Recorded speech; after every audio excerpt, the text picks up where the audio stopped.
Hello, so today we'll discuss about affinity chromatography. So here affinity chromatography, as the word suggests, affinity, so it depends on the binding affinity. So here the idea is to separate certain antibodies from an infection. Let's say we have a particular disease, okay, we need to find out about the particular antibody. So this is the main idea of affinity chromatography.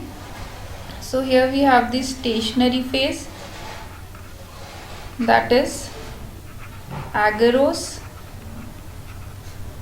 It is attached with nickel or cobalt. Then mobile phase, that is aqueous, that is liquid. So now let's say nickel or cobalt. So they nickel or cobalt, okay, so they have a binding affinity with histidine. Then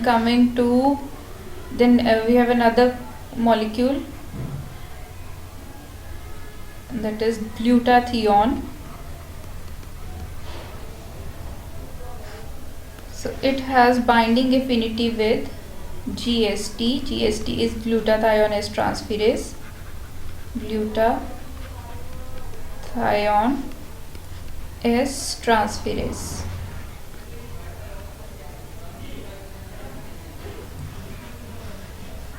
So now how this interaction takes place? Now let's say I have a column.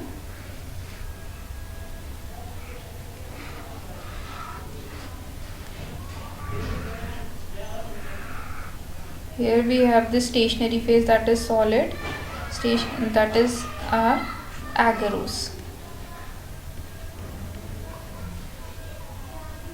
So agarose, that is attached with nickel.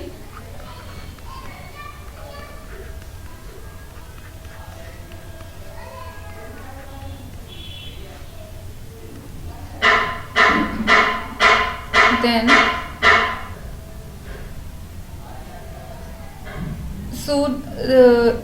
nickel's affinity is with histidine, right? So here we'll put a mixture that contains a mixture of proteins, right? And so one of them that contains, if let's say if it has histidine, okay, it will bind with nickel. If another histidine is there, it will bind with nickel. And some proteins are free proteins, they are other than histidine, not histidine, other proteins, okay. So now what will happen, the histidine will bind to nickel, okay, that will stay with nickel, but proteins other than histidine, that will elute out, they will come out. So this is due to gravitational force.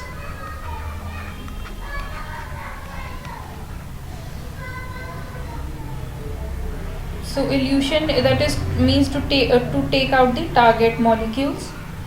So and that is done by changing pH or salt concentration. And so now these proteins, we need to wash out these proteins. So that is through buffer only.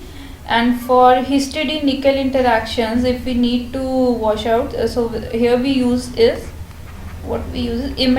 imidazole. This is for histidine nickel interactions. Imidazole binds to nickel and kick histidine proteins out. So here we have another term, IMAC, that is immobilized metal ion affinity chromatography.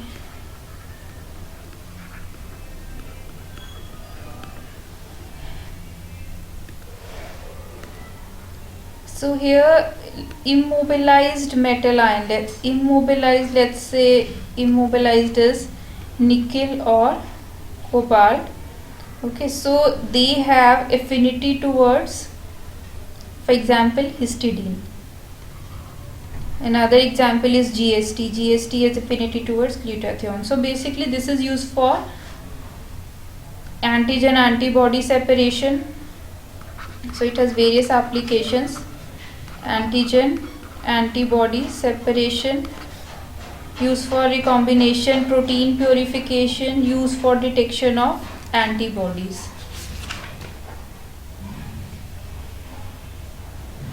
So let's say here, let's take another example. Let's say I have a column here.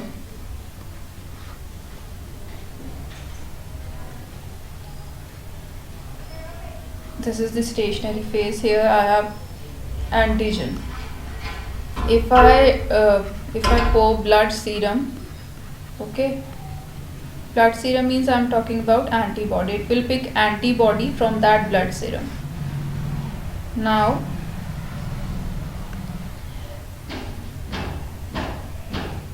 if let's say there is a diseased person, okay, I'll take the blood sample of that diseased person. In blood sample means in blood sample antibody will be there, right? If the disease is there, antibody will be present. If the disease is not there, antibody will not be present.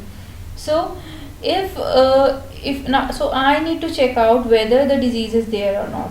So I'll just pour the sample. If the disease is there, it will bind to this antigen. Obviously, if the disease is there, antibody will also be there, because if some infection occurs in our body, antibodies they start producing itself. They get generated towards that disease, right? If the diseased person is there, so there will be particular antibodies for that particular disease. So now let's say this is if I detect an antibody, that means disease is there. If there is no antibody, that means antibodies are not formed against that disease. If antibodies are formed against that disease, that means you can detect the disease. So this is basically an application. So further coming to elution, antibodies will be eluted out. So application of affinity chromatography, that is basically post translation modification, that is glycosylation, glycoproteins. You can find glycoproteins from normal or other proteins. So then we have lactin affinity chromatography. In lactin affinities, lactase affinities towards carbohydrate in glycoproteins. Okay, so this was about affinity chromatography. Okay, that was it. Thank you.